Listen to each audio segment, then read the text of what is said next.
Hi, good morning. Hi and welcome to the second class on English for IBPS PO. Hope you've had a great session with your previous CPP and let's move on with the second class. So today we'll be looking at a brief overview of parts of speech. And before we start with today's class, we'll look at yesterday's CPP. This is the question that most people got wrong with yesterday's CPP. Let's discuss this. Form the words unscrambling the letters in the 4 choices given below and find the odd one out.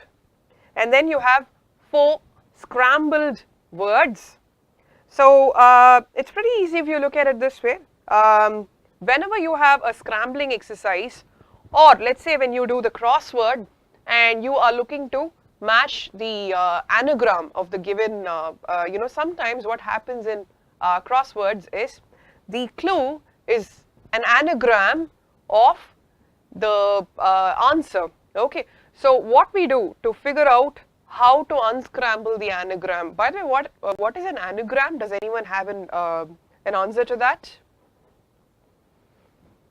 An anagram is nothing but, for example, you have T-E-E-M. Remember, it is not T-E-A-M, this is T-E-E-M. So, in case you are wondering what team means, it is to be present in a huge quantity. So, teeming with microbes, typically that's the context used.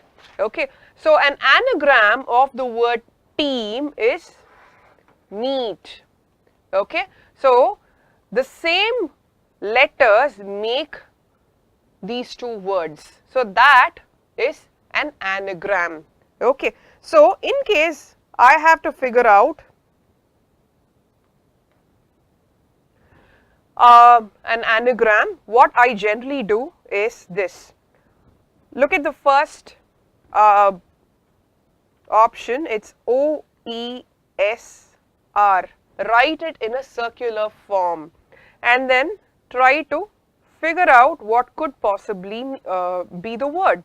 And always remember that the vowel is of utmost importance. So if you start with a consonant, the vowel has to typically come in the second place. So look at this, R-O, okay, sounds like a contender for the starting, and then E-S. R-O-E-S is not a word, you have R-O-S-E. R-O-S-E. It's easier if you write it in the circular format. Then there is daffodil. If you unscramble the second word, you get daffodil. And then you get daisy if you unscramble the third word. Then there is diamond. Now of all the 4, among the 4, rose, daffodil, daisy, these are flowers, while diamond is a gemstone. Okay, so that's the odd man out. I hope that clarifies your doubts on this particular question. So let's move on to the goals of this class. As I said, we would be learning parts of speech. Any idea about what parts of speech are? So a language is made of several kinds of words. We classify the vocabulary of that particular language as noun, pronoun, verb, adverb, adjective, conjunction, preposition and interjection. So these are the various parts of speech in the English language.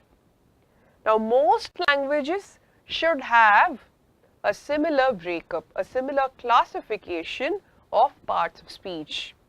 Okay, so all of this is what you have already studied back in primary school, but it's not unnatural that you've forgotten what is what. Okay, so let's have a quick brush up, a refresher of sorts in the various parts of speech in the English language. Now, why do we learn this? Now, when you start learning a language, it is of utmost importance that you learn grammar.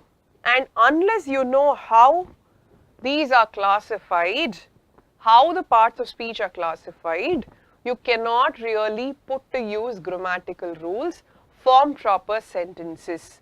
Now, types of questions where this would come into picture, error spotting, for example, that would be a test of your grasp on grammar. And for this, you need to have a good handle on what a noun is, what a pronoun is, so on and so forth. Okay. Now, let's look at the most important part of a sentence. It is the verb. Now, remember this as your mantra. Okay. If there is no verb, there is no sentence. What is a verb? A verb is nothing but the action part of that sentence. The word denotes action. Okay. For example, I ran this morning. In this case, what did I do? Ran is the word that answers the question on action. Okay.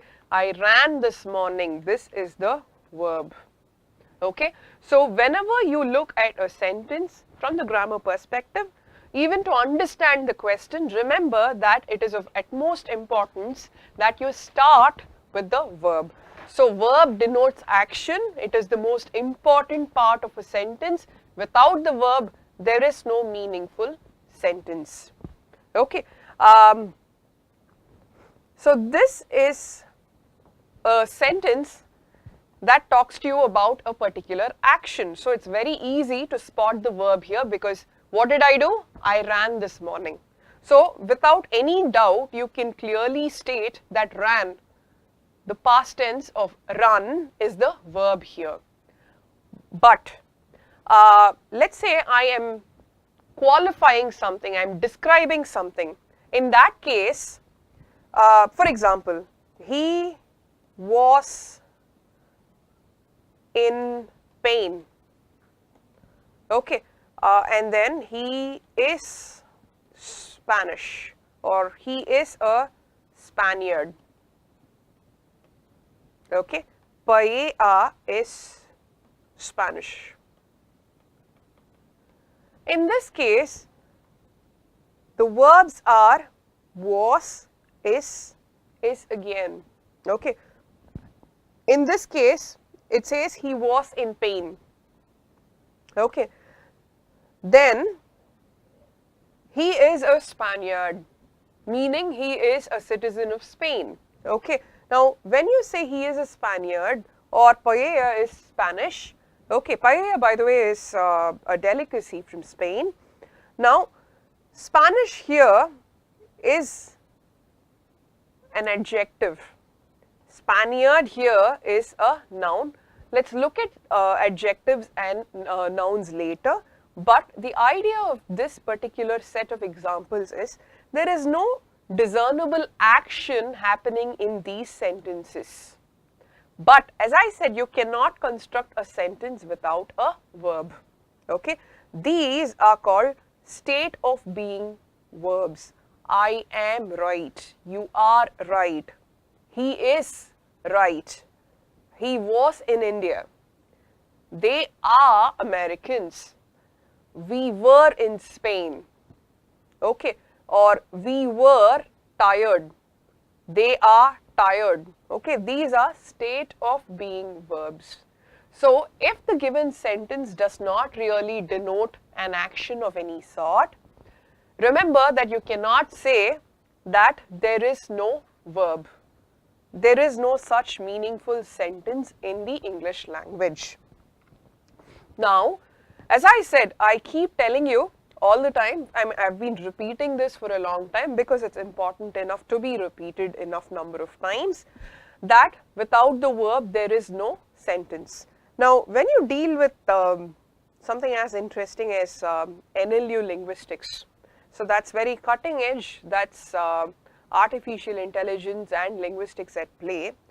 When the the tech team builds their linguistic models, they always denote the root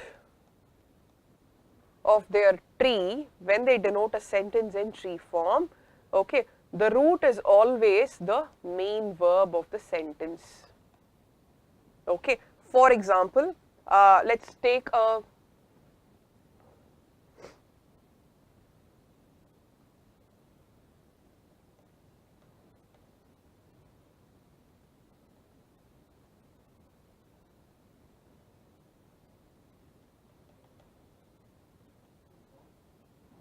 So let's take a very simple example. He is an Indian. Okay. So in this particular case, what is the verb? Just a second.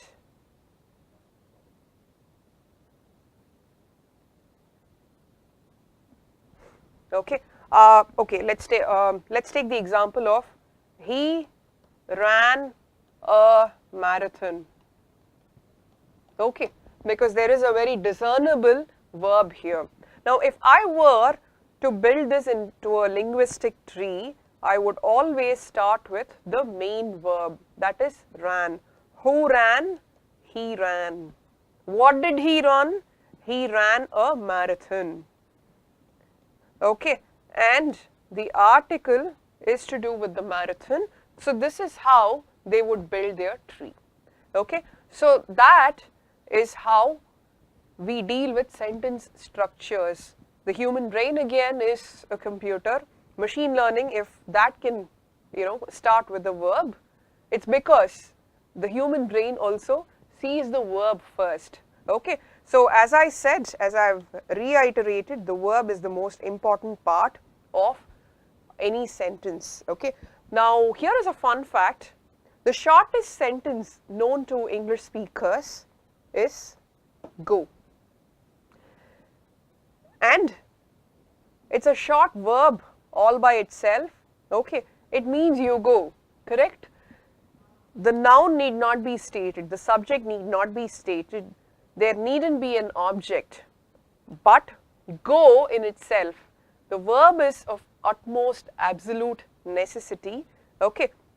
So this is the example where we see how important the verb is. It's a complete sentence all by itself, the shortest sentence. Okay, so without the verb, no sentence. Now we move on to noun. So we've seen that the verb denotes action. Okay, the noun is the name of a person, place, thing, idea. Okay, so these are examples of nouns. So this can be a proper noun. Okay, the name of a place, and then chair, table, cat, animals, snakes, boy, paper, place, and then anger. Now remember that all of these are tangible, living or non-living things. Okay, Ram, Monica, these are living things. Cat, snake, living things. London is a place. Chair, table, non-living things. Okay, anger and hope, these are not tangible. Now what do you mean by the word tangible? It means something that can be felt. Something that can be felt by your senses, your human senses. I can touch something, I can smell something, I can feel something, okay, I can hear something. So anything that is not tangible, anger for example, hope, okay, so these are also nouns. Look at this particular sentence. My house in Pondicherry is close to the beach. We have three different nouns here. House, Pondicherry, beach. All of these are nouns. Now what is the verb here? This again does not denote an action. So we are looking for a state of being verb. In this case it's is.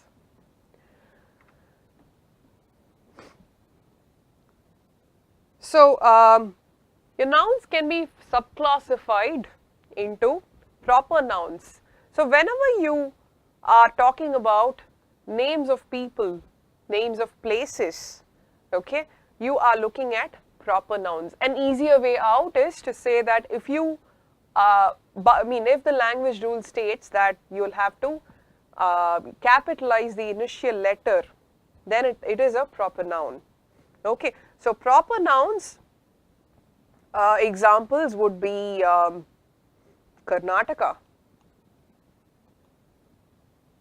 Bengaluru. Okay, so these are places. And then Anil, Mahendra Singh Dhoni. Okay, so these are people names.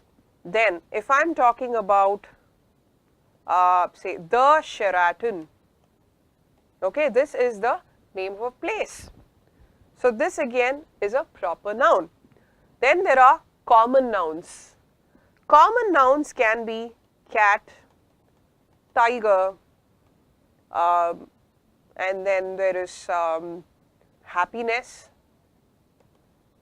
Okay, so these are common nouns. Remember that you do not capitalize the initial letter.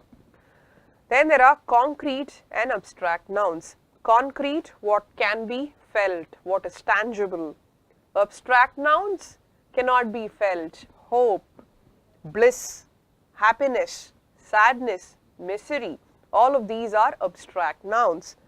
Countable nouns. Now, when I talk about furniture, okay, I can say there are 2 tables to my left, 3 chairs to my right, right? So I can quantify, I can count the number of tables, count the number of chairs. That is a countable noun. So table and chair, countable nouns. But if I'm talking about, say, water or milk, okay, what do I generally say? Give me some sugar, give me some tea, give me some milk, okay. So the moment you start quantifying a noun with some or less, more, all that, then it is a mass noun. Remember, some nouns can be countable, some cannot be. Then there are collective nouns.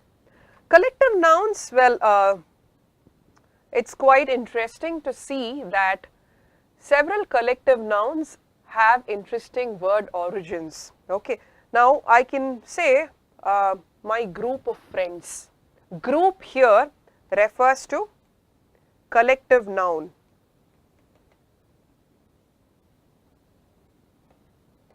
Okay, and then in some cases there are very specific collective nouns that will have to be used with certain nouns.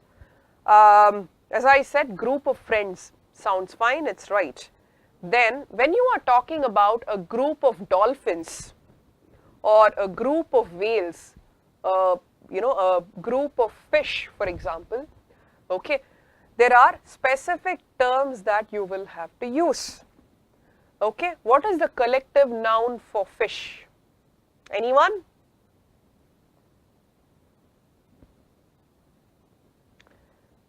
Okay, the collective noun for fish is school. Okay, now when you are talking about one crow, it's one crow. When you are talking about a group of crows, okay, the collective noun comes into play. The collective noun for crow is murder. You say a murder of crows. Okay, now you figure that in some cases the word murder is a verb, and in some cases it acts as a noun. Okay, so the noun murder has 2 meanings. One is homicide. He committed murder. It means that he killed someone, correct? Then a murder of crows. That's the collective noun. So a lot of nouns have their own collective nouns. So when we deal with collective nouns in, individually, we look at these. So here is a joke that you might relate to. Okay, what do you call a congregation of 3 crows? Attempted murder.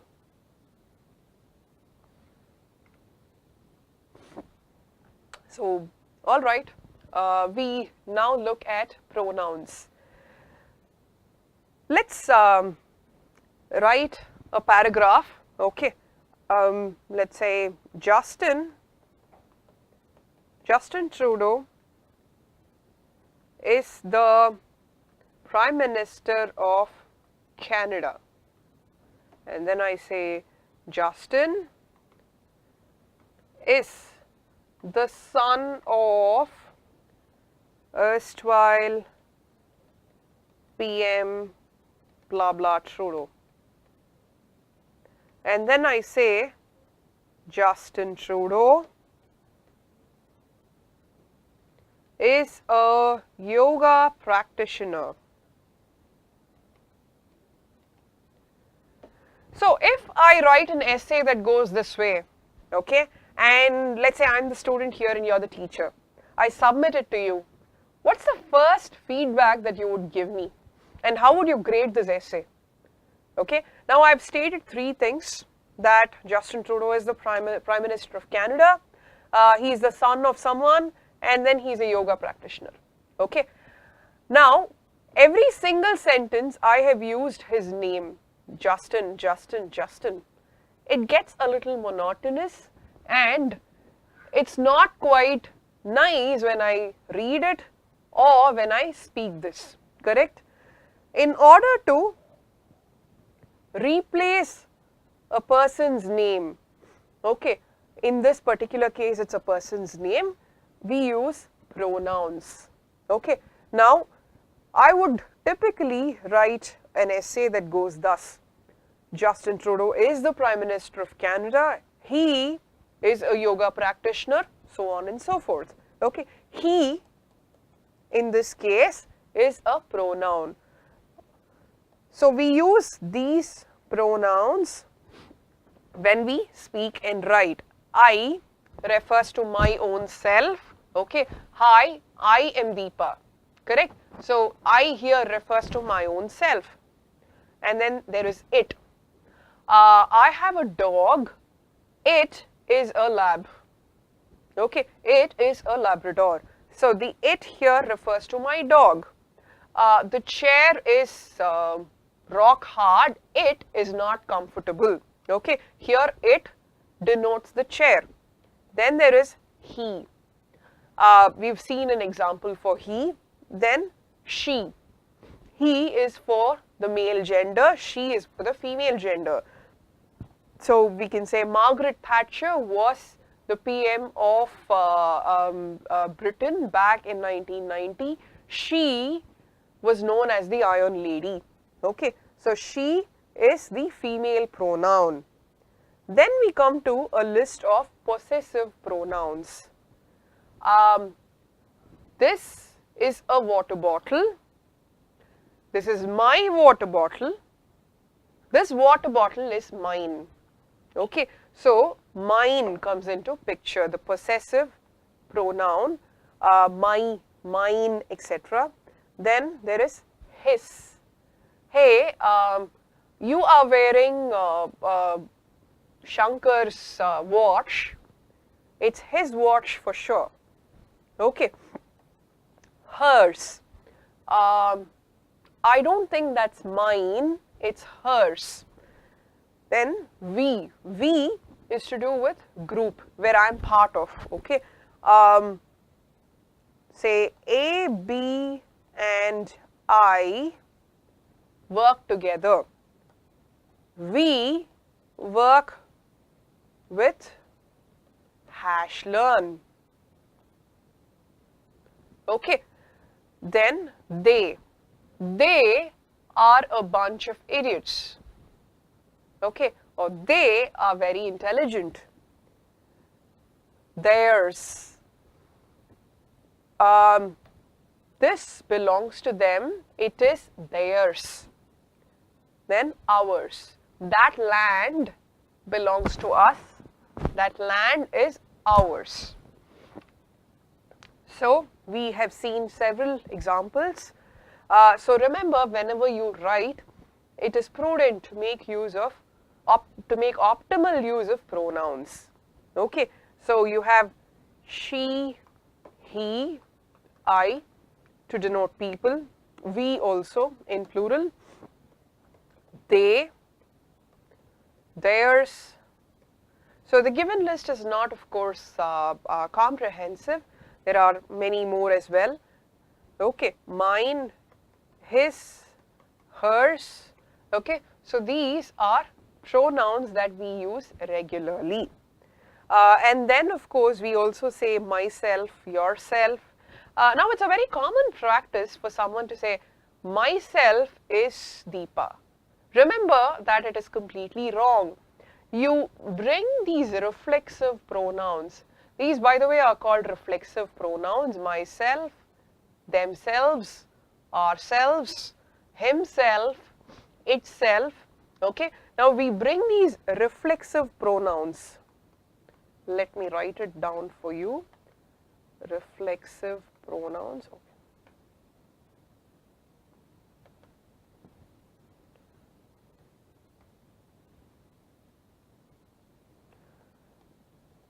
Reflexive pronouns. Okay, so these are pronouns that end with self. Myself, itself. Okay, so you can bring these into your sentences only if you use the subject pronouns. Okay, so I killed myself. Okay, so in this case, I is already introduced, and then I can bring in the reflexive pronoun. It is a dog, it eats all by itself.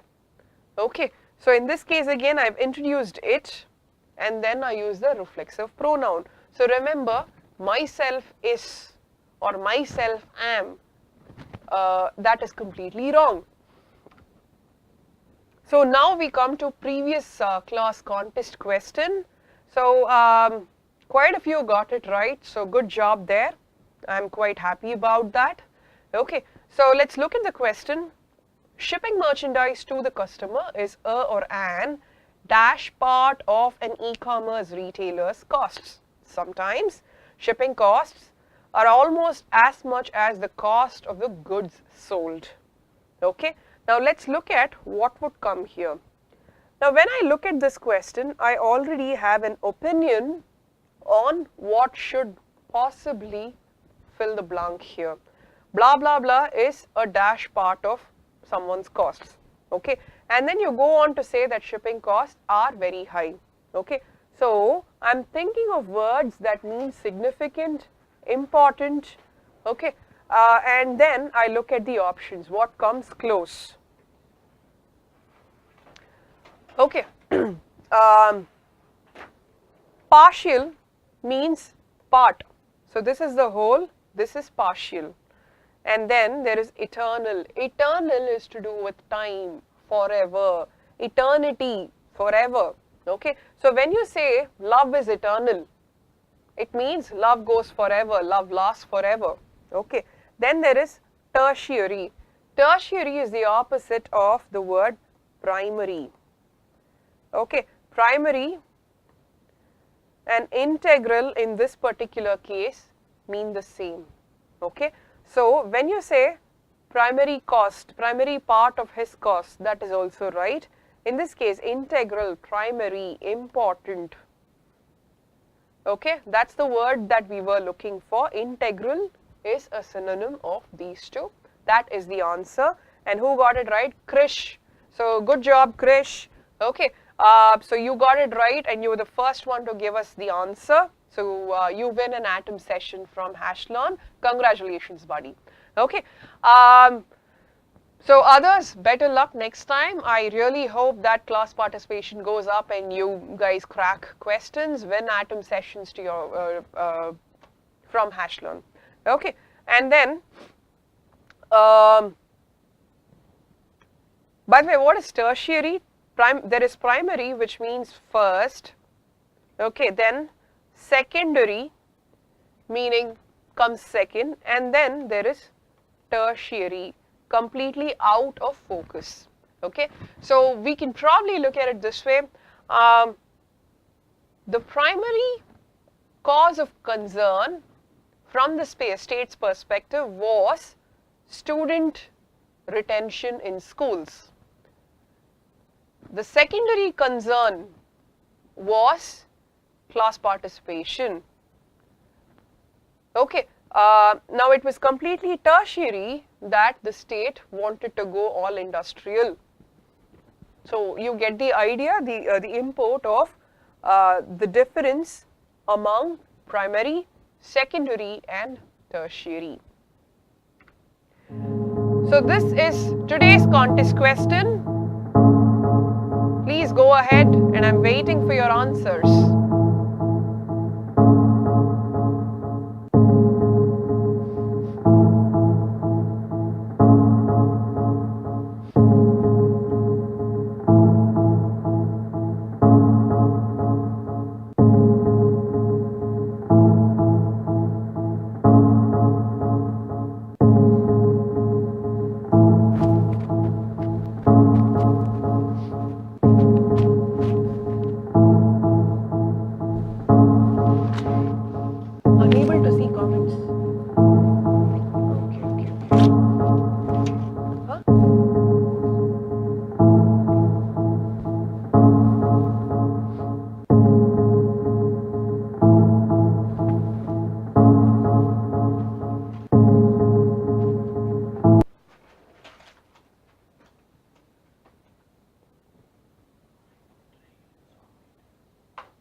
So I hope that is an easy enough question. So Sanjay Kumar, and then there is Vishaka Arora, Krish. Hey guys. Okay, we also have some more comments. Is happiness a common noun? Yes, Sanjay, it is a common noun. It is an abstract noun and of course a common noun. Now remember that classification does not mean that they are mutually exclusive. Okay. So an abstract noun, in this case, it's also a common noun. Then, Krish, hi, I am unable to get this comment from you. You've said phrase what? It would be great if you could elaborate on that. And good morning folks, Chandan, Deepak, hi. Vishaka Arora, which can be seen or touched. Yes, that's what I meant when I said tangible, very good. And we'll discuss the contest question tomorrow, of course. Good luck. Okay, so now without further ado, we go to adjectives. Okay, now what is an adjective? A wise man once said that the beauty of the English language lies in adjectives. Typically, writers, whenever you read a book, their narrative style is something that is, built on the adjectives that they use. Okay. Now, we'll look at adjectives in detail some other time, but remember that adjectives, as far as we are concerned in this particular class, an adjective is something that describes a noun or pronoun. Okay, so adjectives can specify quality, size, number, so it qualifies a noun. And I can say a water bottle. So the water bottle happens to be the compound noun here. Water and bottle, two different nouns. I club them. I have a compound noun, by the way. Okay, so that's a compound noun. So a water bottle, a steel water bottle, it is made of steel. Okay, so here steel water bottle, steel by the way is noun, but here it describes the water bottle. Now I can also say he has a steel resolve, or he is tight-fisted. Okay, so in these cases, whatever qualifies the noun is an adjective. Okay, to make it very simple, house, that's the noun. Okay, new house, the new word here, that's the adjective. So there are a lot of adjectives that I can think of: big house, new house, old house, small house. Okay, all of these qualify the noun. These are adjectives. Then you can do the same with verbs also. Okay, so I ran this morning. How did I run? I ran very fast, or I ran very badly. I have injured my knee and I haven't been able to run properly. Properly again is an adverb because it qualifies the verb. Okay, so adverb, we look at specific examples. I ran. How did I run? I ran fast, then slowly. Okay, typically whenever you see the word ending with ly, okay, more often than not it is an adverb. Okay, and then properly, then improperly. Okay, so if it is something that describes your run, it is an adverb for run. And after this we have prepositions. Preposition, it is to do with position. Okay, so it denotes location or time. Okay, so this is a pen and I place it above my head. Above is a preposition, or I place it below my chin. Below is your preposition. Okay, then throughout the year, this is to do with time. Throughout the year, he was jobless. Outside our house, there was a huge snake. Before you came here, it rained. Near the beach is the restaurant. Since 2010, he has been with HashLearn. Okay, so all of these have to do something or the other in the context that I've given you. Okay, all of these have to do with position with respect to location or time. These are prepositions. And then there are conjunctions. So let's say, hey, he is a teacher, he's a good teacher, he teaches physics. I can actually put all of this information in one single sentence. How do I do that? He is a teacher and he teaches physics. He's a good teacher and he teaches physics. The and word here, okay, it is used as a conjugation element, a conjunction element for two separate phrases or pieces of info. Okay, so and is a conjunction element. Okay, so examples of conjunction and, we've seen that now. It was raining, but I went to the hospital. Okay, it is raining, yet it is hot. Then yet and but are called contrast indicators, by the way. So you put two contrasting feature pieces of info with these two. Okay, then for, nor, or so are other conjunctions. We'll look at examples a little while later. Then there is interjection. Now what is the English language without interjection? Whenever we speak, we use a lot of what I call mood indicators. Okay, those are interjections. Okay, so I can say alas, hi, then I can say oh. Okay, now all of these, when I write them down or when I speak, these are elements that indicate the mood that I am currently in. Okay, when I say oh no, obviously it means that I'm not happy with whatever is going on. Okay, so that is a mood indicator. Alas, again, is a mood indicator. Okay, so typically you end these interjections with an exclamation mark. These are called interjections. Okay, so with this we have dealt with all the parts of speech. Okay, a very quick minute. Please look at this sentence. It's a very special sentence, by the way. The quick brown fox jumps over the lazy dog. What's special about this sentence? It's a pangram.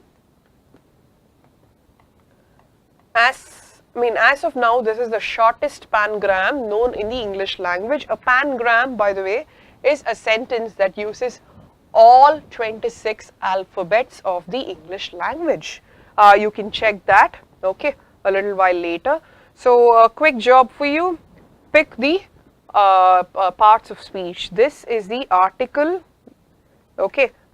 The is the article. Quick brown fox, adjective. Brown again is adjective. Fox is a noun, a common noun. Verb, jump. Over is the preposition. You have an article again. The. Lazy, again adjective. Dog, noun. So it takes all kinds of parts of speech to make a sentence. Okay, so with this we call it a close fire robin. Okay, so have a nice day, and I hope that you have understood parts of speech today. Okay, thank you for joining us. Meet you in the next class. And with CPP, so we've put together 10 of the best questions that we think are suitable for this class. And it is open only to Passport members. So Passport members, please go on right after this class, do your CPP on parts of speech. Good luck. See you tomorrow. Bye.